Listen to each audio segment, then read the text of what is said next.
पूरी बाइबल में कहीं यीशु मसीह ने ये नहीं कहा कि मैं खुदा हूं। पूरी बाइबल में कहीं नहीं कहा। लेकिन आज हम क्रिश्चियंस यीशु को खुदा क्यों तस्लीम करते हैं, उसको खुदा क्यों मानते हैं? मुसलमान ऐसे टेढ़े मेढ़े सवाल क्यों पूछते हैं? तो उनके पापा ने कहा बेटा हमको 70 हूरें मिलेंगी, 70 हूरें मिलेंगी। तो उन्होंने पूछ लिया मेरी मम्मी को क्या मिलेगा? सही सवाल है, बिल्कुल सही सवाल है। मेरी मम्मी को क्या मिलेगा? हाँ। उनको पड़ा थप्पड़। हाँ। उनको खींच के थप्पड़ मारा, बदतमीज, ऐसा सवाल करता है।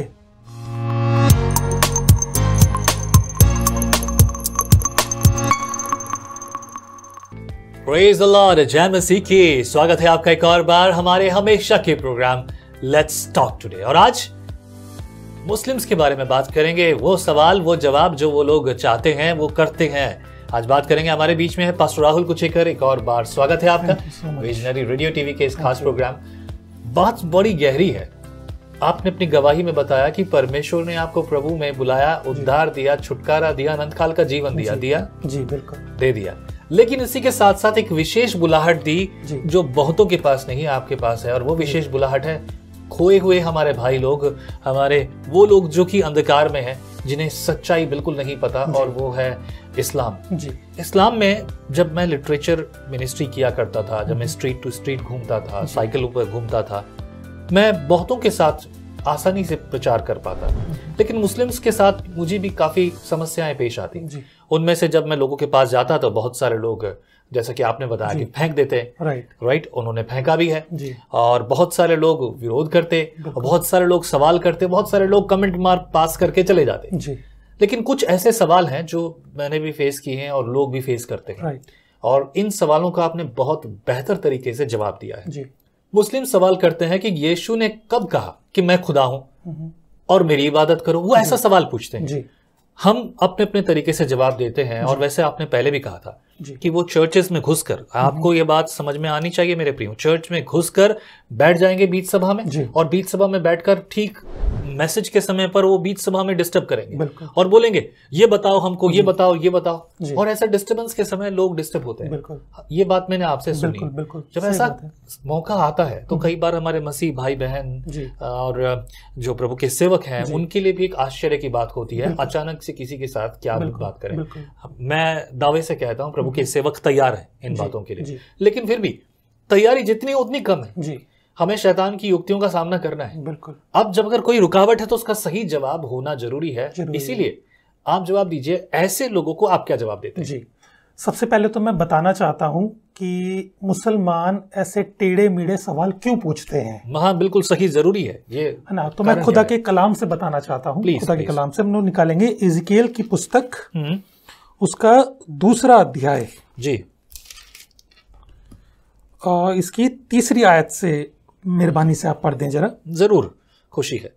ये है यहेजकेल की पुस्तक, पेज नंबर 969 और 2 अध्याय 3 वचन। यहाँ लिखा है, उसने मुझसे कहा, यानी कि परमेश्वर ने इंसान से कहा, मुझसे कहा। मैं इसको इस कॉन्टेक्स्ट में देता हूं कि परमेश्वर मुझसे बात कर रहा है। जी, बिल्कुल सही। आगे इसीलिए तो ये पवित्र शास्त्र है। बिल्कुल। हे मनुष्य के संतान, मैं तुझे इजराइलियों के पास, मैं तुझे किसके पास? इजराइलियों के पास, यानी कि यहूदियों के पास भेजता हूं। ठीक है। ये यहूदी किसके वंशज हैं? यहूदी अब्राहम के वंशज हैं। इसी तरह से अब्राहम से एक और वंश निकला है जी, जो है इश्माइल। बिल्कुल सही। तो जो कि आगे चल के मुसलमान बने जी, इश्माइल। तो ये इजराइली, ये यहूदी और ये इश्माइल मुसलमान स्वभाव में बिल्कुल एक जैसे हैं। ओके। और वो कैसे? मैं भी बताता हूं। बिल्कुल एक जैसे, हम आगे पढ़ेंगे जी। ठीक है, आगे लिखा है यहाँ पर, हे मनुष्य के संतान, मैं तुझे इजराइलियों के पास अर्थात बलवा करने वाली जाति के पास भेजता हूं। जी, बिल्कुल। तो ये दोनों जातियां जो है, ये बलवा करने वाली जाति है। ये बलवा करती है। बलवा मतलब आप समझ रहे हैं? जी, बिल्कुल। ये वाद विवाद करती हैं। एक हठीला मन है इनके पास में।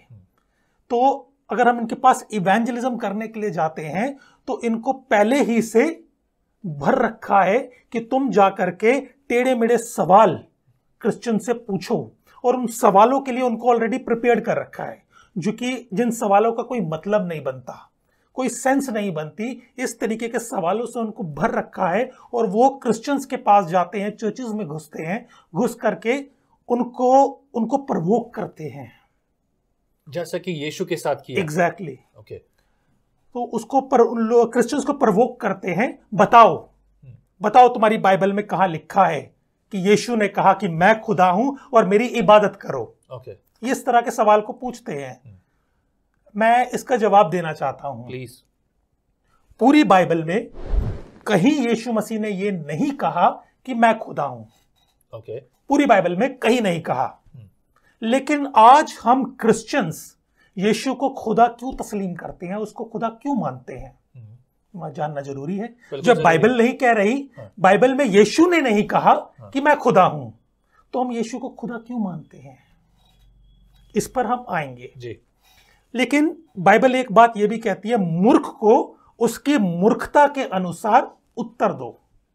ठीक बात है। ठीक है।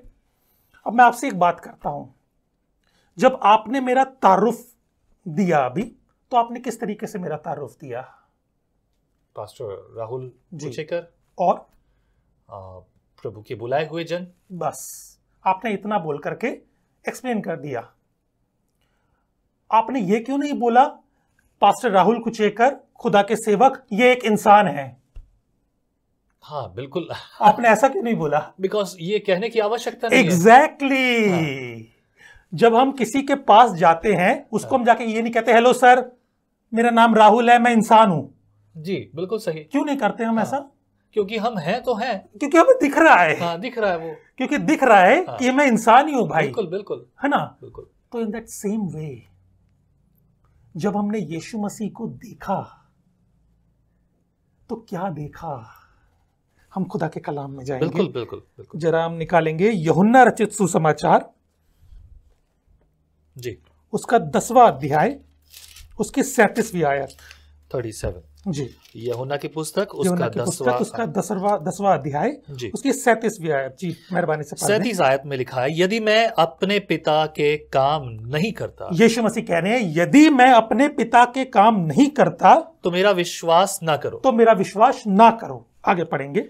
38 वर्ष में लिखा, परंतु यदि मैं करता हूं तो चाहे मेरा विश्वास ना भी करो परंतु उन कामों का तो विश्वास करो ताकि तुम जानो और समझो कि पिता मुझ में है और मैं पिता में हूं। तो हम जब यीशु हमारे बीच में था तो हमने यीशु के ऐसे कामों को देखा जिससे पता चलता है कि ये कामों को खुदा को छोड़ कोई और नहीं कर सकता। सही बात है। और जैसा लिखा भी है, जैसा पिता मुझ में मैं भी पिता में हूं। एग्जैक्टली। तो यहाँ कुछ अलग बात है, अलग बात खुदा है। शब्दों को अगर हम पकड़कर किसी बात में अगर वार्तालाप या बहस कर रहे हो तो ये तो कोई बेमानी बात है। जी। तो हमने यीशु मसीह के कामों को देखा। बिल्कुल देखा। तो यीशु मसीह ने ऐसे कौन से काम दिखाए जिससे हमको ये पता चलता है कि यीशु खुदा है? बहुत सारे काम, चंगाइयां हैं, लोगों मुर्दों को जिंदा करना है, आंखें देना है, अंधों को आंखें देना है, सबसे बड़ा काम लोगों को निजात देना है। एग्जैक्टली। एक और चीज है वेरी इंपॉर्टेंट, वो खुदा के अलावा कोई और नहीं कर सकता, वो है गुनाहों की माफी। Hallelujah, that's beautiful thing. गुनाहों की माफी। गुनाह की माफी करने का अधिकार सिर्फ और सिर्फ खुदा के पास है और किसी के पास में नहीं है। तो हमने यीशु मसीह के ऐसे कामों को देखा जो कि खुदा के अलावा कोई और नहीं कर सकता, जिसमें सबसे महत्वपूर्ण है गुनाहों की माफी। बिल्कुल ठीक, सही कहा। गुनाहों को माफ करना। हम खुदा के कलाम में से देखेंगे लूका रचित सुसमाचार, उसका 5वां अध्याय और उसकी 17वीं आयत। जी राइट। बराए करम आप निकाल के पढ़ दें जरा। यहाँ 17 वचन से मैं पढ़ रहा हूँ, लूका की पुस्तक चैप्टर 5 वचन 17 से। एक दिन ऐसा हुआ कि वह उपदेश दे रहा था। और फरीसी और व्यवस्थापक वहां बैठे हुए थे। जी, वहां पे कौन बैठे हुए थे? फरीसी और व्यवस्थापक वहां पर बैठे हुए थे। आगे। जो गलील और यहूदिया के हर एक गांव से और यरूशलेम से आए थे जी और चंगा करने के लिए प्रभु की सामर्थ उसके साथ थी। जी उस समय कई लोग एक मनुष्य को जो लकवे का रोगी था खाट पर लाए जी और वे उसे भीतर ले जाने और यीशु के सामने रखने का उपाय ढूंढ रहे थे। जी पर जब भीड़ के कारण उसे भीतर न ले जा सके तो उन्होंने छत पर चढ़कर और खपरेल हटाकर उसे खाट समेत बीच में यीशु के सामने उतार दिया जी। उसने उनका विश्वास देखकर उनका विश्वास देखकर, बड़ी महत्वपूर्ण बात हम यहाँ पे गौर करेंगे जी। उसने यानी कि यीशु ने उनका विश्वास देखकर क्या कहा? हे मनुष्य तेरे पाप क्षमा हुए। क्या बात है। यीशु ने कहा तेरे पाप क्षमा हुए। आगे पढ़ेंगे, इसके आगे लिखा है 21 वचन में लिखा है तब शास्त्री और फरीसी विवाद करने लगे। वो विवाद क्यों करने लगे? वो विवाद इस बात पर करने लगे क्योंकि यीशु मसीह ने कहा तेरे पाप क्षमा हुए। आगे पढ़ दीजिए। लिखा आगे तब शास्त्री और फरीसी विवाद करने लगे यह कौन है जो परमेश्वर की निंदा करता है। आगे परमेश्वर को छोड़ और कौन पापों की क्षमा कर सकता है? परमेश्वर को छोड़ और कौन पापों की क्षमा कर सकता है? तो उन शास्त्रियों के मुताबिक, उन शास्त्री फरीसी के मुताबिक परमेश्वर को छोड़ कोई और गुनाह माफ नहीं कर सकता। यीशु ने कहा तेरे गुनाह माफ हो गए। तो हमें कैसे पता चलेगा कि उसके गुनाह माफ हो गए? जी, ये जानना जरूरी है ना। तो आगे पढ़ेंगे हम जी। 22 वचन में लिखा है यीशु ने उनके मन की बातें जानकर उनसे कहा तुम अपने मनों में क्या विवाद कर रहे हो? आगे सहज क्या है? क्या यह कहना कि तेरे पाप क्षमा हुए जी, या यह कहना कि उठ और चल फिर? आगे 24 वचन में लिखा है परंतु इसलिए कि तुम जानो कि मनुष्य के पुत्र को पृथ्वी पर पाप क्षमा करने का भी अधिकार है। उसने उस लकवे के रोगी से कहा मैं तुझसे कहता हूं उठ अपनी खाट उठाकर अपने घर चला जा। यीशु मसीह ने कहा उठ, अपनी खाट उठा और अपने घर चला जा। अरे वो तो लकवे का रोगी है। लकवे का रोगी वो तो अपना शरीर भी नहीं हिला सकता, बिल्कुल ठीक, अपना जिस्म भी नहीं हिला सकता। यीशु मसीह उसको सबसे पहले कहते हैं तेरे पाप क्षमा हुए। उसके बाद कहते हैं उठ, अपनी खाट उठा और अपने घर चला जा। आगे पढ़ दीजिए। लिखा है आगे 25 वचन में वह तुरंत उनके सामने उठा। वह तुरंत कौन उठा? वो लकवे का रोगी उनके सामने उठा और जिस पर वह पड़ा था उसे उठाकर परमेश्वर की बढ़ाई करता हुआ अपने घर चला गया। वो चंगा हो गया। बिल्कुल ठीक। उसका चंगा होना इस बात का प्रमाण है कि उसके पाप क्षमा हो गए। आमेन, प्रेज द लॉर्ड। यही तो वो बात है, उसके पाप क्षमा हो गए। सही बात है। तो यीशु ने उसके पापों को क्षमा कर दिया। फरीसी शास्त्रियों के मुताबिक परमेश्वर को छोड़ और कोई पाप क्षमा नहीं कर सकता। तो अगर यीशु मसीह ने उसके पापों को क्षमा कर दिया, जिसका प्रमाण यह है कि वो ठीक हो गया, वो चंगा हो गया, तो हिसाब से यीशु कौन हुआ? परमेश्वर। एग्जैक्टली, बिल्कुल सही। एग्जैक्टली। तभी तो बाइबल में लिखा है, यीशु ने कहा अरे तुम मेरे कामों को देखो, तुम मेरे कामों को देखो जो मैं करता हूं। और हमने यीशु के कामों को देखा और हमने जान लिया कि यीशु कौन है। बहुत ही क्लियर बात है। उत्पत्ति की पुस्तक में चैप्टर 126 में भी ये लिखा है आओ हम मनुष्य को अपने स्वरूप और समान में बनाएं। There is not a singular, it's a plural. मतलब यहाँ पर पिता, पुत्र, पवित्र आत्मा, त्रिएकत्व है। यहाँ पर प्रमाण भी त्रिएकता का, एक अलग विषय है, लेकिन यहाँ पर त्रिएक परमेश्वर ने सृष्टि की रचना की है। राइट। यीशु ने कहा कि इससे पहले कि सृष्टि की रचना हुई, उत्पत्ति हुई, मैं था, मैं हूं जी। और इससे पहले कि अब्राहम हुए, इससे पहले कि एलिया हुए, सबसे पहले मैं था जी। और इससे पहले कि वो सब आए, उसके बाद भी मैं हूँ। राइट। आदि भी मैं हूँ, अंत भी मैं ही हूँ। ये सारी बातें इस बात का प्रमाण है जी। तब जब आप ये बातें लोगों को बताते हो, क्या वो स्वीकार करते हैं? नहीं, आसानी से नहीं करते। फिर भी आसानी से नहीं करते हैं। आपसे हमेशा बहस करते होंगे, वो और भी बातों पर बहस करते हैं। आप उनको कैसे सिखाते हैं ये सारी बातें? मैं उनको मोहब्बत और एहतराम के साथ में सिखाता हूँ।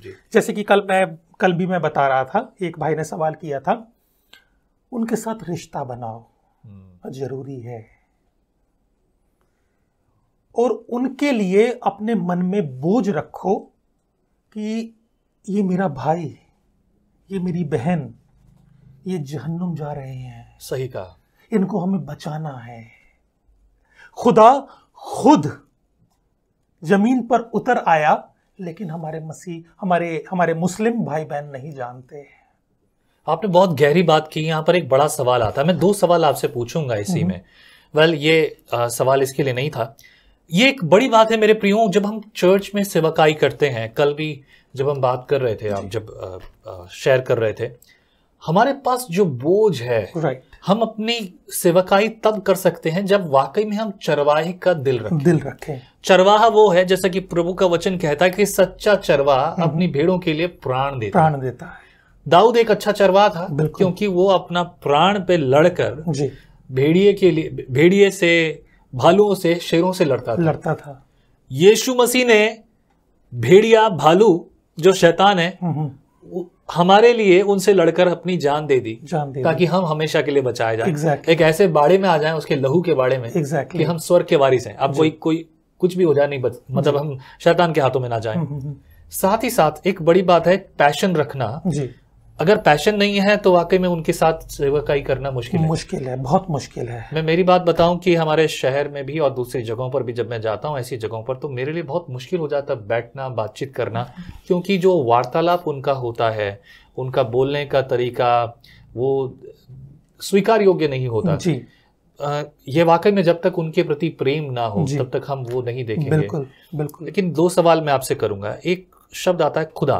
क्या हम खुदा कहकर, मैं जानता हूं इसे, खुदा पुकार, क्या हम जो बोलते हैं कि खुदा आपको बरकत दे, क्या ये खुदा शब्द पुकार सकते हैं? जी बिल्कुल खुदा शब्द हम बिल्कुल पुकार सकते हैं। उर्दू के अंदर परमेश्वर को खुदा करके लिखा हुआ है, उर्दू बाइबल के अंदर, तो हम बेशक खुदा करके हम एड्रेस कर सकते हैं। मुझे याद है बुजुर्ग पासवान जो प्रभु में सो गए, reverend Claude V Roberts Leach, उन्होंने उनसे किसी ने ये सवाल किया तो उन्होंने बहुत अजीब और रोचक जवाब दिया।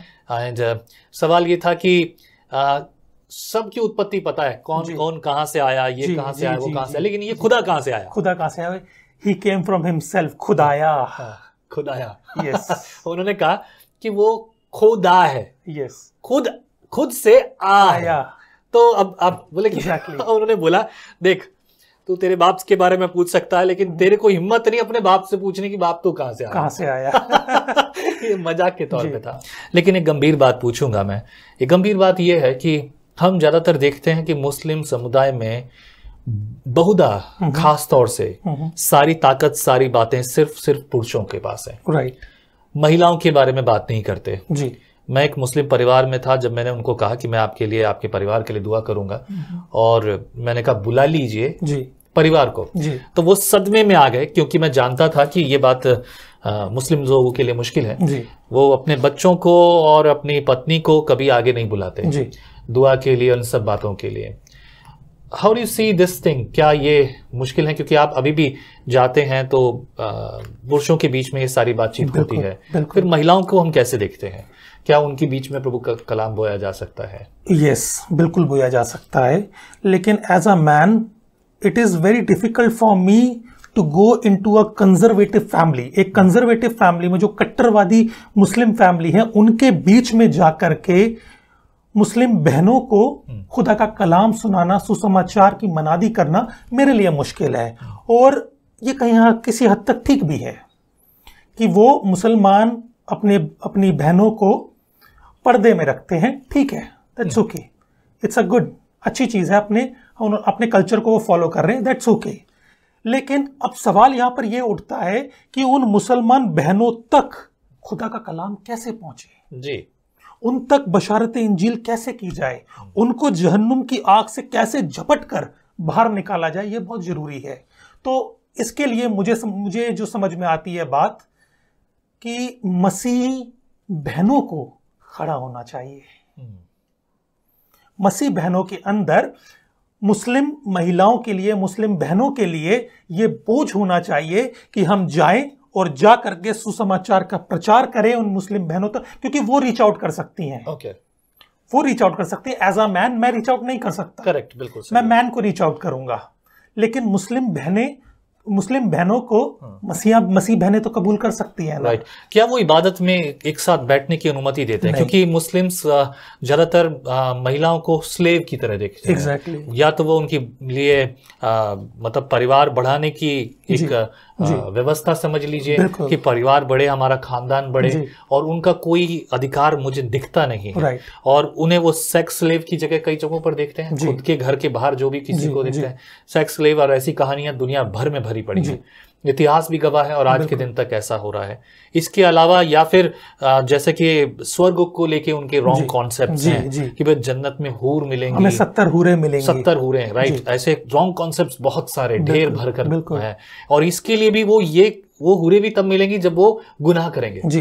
उनकी नजर में वो गुनाह नहीं है, गुनाह नहीं है वो, लेकिन ये गुनाह करके वो 70 हूरों के पीछे जा रहे हैं। उनको यही सब सिखाया जा रहा है। महिलाओं का कोई स्तर देखने को नहीं मिलता। मैं आपको एक बात बताना चाहता हूँ। एक पास्टर है, वो मुस्लिम परिवार से ईमान लेकर के आए हैं मसीहत में। तो जब वो मुस्लिम परिवार से ईमान लेकर के आए मसीहत में, तो उन्होंने अपने पापा से एक सवाल पूछा। सवाल ये था कि पापा, जब हम मरेंगे, मर के जब हम जन्नत जाएंगे तो हमें क्या मिलेगा? तो उनके पापा ने कहा, बेटा हमको 70 हूरें मिलेंगी। तो उन्होंने सवाल किया, किसको मिलेंगी? तो उन्होंने कहा, हम पुरुषों को, हम आदमियों को 70 हूरें मिलेंगी। तो उन्होंने पूछ लिया, मेरी मम्मी को क्या मिलेगा? सही सवाल है, बिल्कुल सही सवाल है। मेरी मम्मी को क्या मिलेगा? उनको पड़ा थप्पड़। उनको खींच के थप्पड़ मारा, बदतमीज, ऐसा सवाल करता है। सही सवाल है, जवाब दीजिए। बिल्कुल। अब नहीं, मतलब कि Islam is a man dominion religion. Yes, that's what I am asking it, है ना। उसमें औरतों की कई जगह नहीं है। लेकिन अगर आप आलिम के पास जाओगे, आलिम बोले तो आलिम बोले जो विद्वान होते हैं, स्कॉलर्स होते हैं, आलिम के पास में अगर जाएंगे, उनसे बात करेंगे कि औरतों को क्या मिलेगा, तो वो कहते हैं जो औरतें, जो मुस्लिम औरतें हैं, उनको 70 हूरों पे हुकूमत मिलेगी। अच्छा, ओके। तो भैया 70 औरतों पे हुकूमत क्यों मिलेगी? और आदमियों को वो 70 हूरें क्यों मिलेंगी? जी, I am sorry to say that, आदमियों को 70 हूरें अपने सेक्सुअल प्लेजर के लिए मिलेगी। ठीक है। How about women sexual pleasure? Right, बिल्कुल सही है। उनका क्या? तो इस बात पर वो गुस्सा हो जाते हैं। हालांकि क्योंकि जवाब नहीं है। हालांकि जन्नत ऐसी जगह नहीं है, ऐसी जगह बिल्कुल नहीं है, बिल्कुल नहीं है, बिल्कुल नहीं है। वहां पे हम लोग फरिश्तों की तरह होंगे, खुदा कलाम कहता है। बिल्कुल सही, यही बात वो कहता है कि हम वहां जाकर उसकी आराधना कर रहे हैं। एग्जैक्टली, हम वहां पे सिर्फ और सिर्फ खुदा की इबादत करेंगे। आमीन, हालेलुया। 24 घंटे हमेशा हमेशा उसकी इबादत चलती रहेगी। वहां पे हम लोग इंसान नहीं होंगे, हमारे पास इंसानी जिस्म नहीं होगा, हमारे पास ये जिस्मानी ख्वाहिश नहीं होगी। हमारे पास एक ख्वाहिश होगी कि हम अपने खुदा की इबादत करते रहें। क्या बात है, that is what the clear answer. मैं यहाँ पर एक बात जरूर कहूंगा, मैं इसके बाद अगले एपिसोड्स में और भी बातों को करूंगा, लेकिन यहाँ पर मैं एक बात जरूर कहूंगा, जो अब तक मैंने सीखा है, मुझे साबित कीजिएगा सही या गलत में। यदि हमने बात की थी, अगर हम मुस्लिम्स के बारे में बात करें, जैसा कि आपने कहा कि हमारे पास उनके प्रति कंपैशन होना चाहिए, प्रेम होना चाहिए, तभी जाकर हम उनके बीच में सेवकाई कर सकते हैं, उनके लिए हम वो कर सकते हैं। मैंने हमेशा देखा है कि उनको धोखा देते हुए विश्वास करना, कितना ही विश्वास कर लो उनके लिए, चाहे जो भी आप कर दो, लेकिन वो हमेशा धोखा देते हैं आपको। हमेशा मैंने यही पाया है। लेकिन फिर भी हम, जैसा प्रभु की आज्ञा हमें है कि 7 गुना का 70 बार माफ करो। एग्जैक्टली। जैसे भी है भाई तो है। बिल्कुल। और वो हमारे लिए हमारी एक जिम्मेदारी बनती है, विजन मिशन रिस्पॉन्सिबिलिटी में वो भी हमारी जिम्मेदारी है। लेकिन अगर हमें जीतना है तो हमें समर्पित होना पड़ेगा, जरूरी है। और हर बात में, क्योंकि ऐसे सवाल जो अभी आपने बोले, ये सवाल उनको भी पूछकर हम उनको फंसा सकते हैं जी। लेकिन इन बातों से फर्क नहीं पड़ता जी। वाद विवाद का कोई अर्थ नहीं है। जैसा मैंने आपसे सीखा है अब तक, मैं यही कहूंगा कि हमें प्यार के साथ, मोहब्बत के साथ, एहतराम के साथ में उनकी रूहों को जीतना है। Praise the Lord. ताकि वो जन्नत अल फिरदौस में दाखिल हो सके। This is what I want to talk about. मैं इसी के बारे में बात करना चाहता था। So is it, मैं क्या सही हूँ इस बात में? जी बिल्कुल सही है। शुक्रिया सही बात के लिए। प्रभु आपको बहुत आज से सामर्थ्य दे और आप सबको भी मेरे प्रियो। हम और विषयों पर बातचीत करेंगे, अभी और एपिसोड्स आप सुनेंगे। पास्टर राहुल कुचेकर हमारे साथ और भी एपिसोड्स में रहेंगे। बहुत सारे ऐसे सवाल हैं जिस पर हम चर्चा करेंगे हमारे हमेशा के प्रोग्राम लेट्स टॉक टुडे। आमीन। प्रभु आपके साथ हो मेरे प्रियो। संगति कीजिए, तारीफ और जयकार कीजिए सर्वशक्तिमान की, क्योंकि वो मोहब्बत से भरा है, प्यार से भरा है और वो हर एक के लिए है। अफसोस की बलवा करने वाली जाति केवल मुस्लिम नहीं है, हम में भी बलवा का स्वभाव है। ऐसा ना हो, आत्मा को पुकारिए, पवित्र आत्मा की सामर्थ्य पुकारिए। आमीन। मैं चाहूंगा कि आप शामिल हो जाएं सेवकाई में। यदि आपको सेवकाई का बोझ है, आप हमें आर्थिक रूप से सहायता कर सकते हैं। और बहुत सारे प्रोग्राम्स हैं जो हम आगे देख रहे हैं, हमें सहायता की ज़रूरत है। अगर आप ट्रांसलेशन कर सकते हैं या वेब मीडिया के बारे में कुछ जानकारी रखते हैं, क्लाउड के बारे में कुछ जानकारी रखते हैं, प्लीज़ व्हाट्सएप मी। प्रभु आपके साथ हो, संगति करेंगे। जय मसीह की।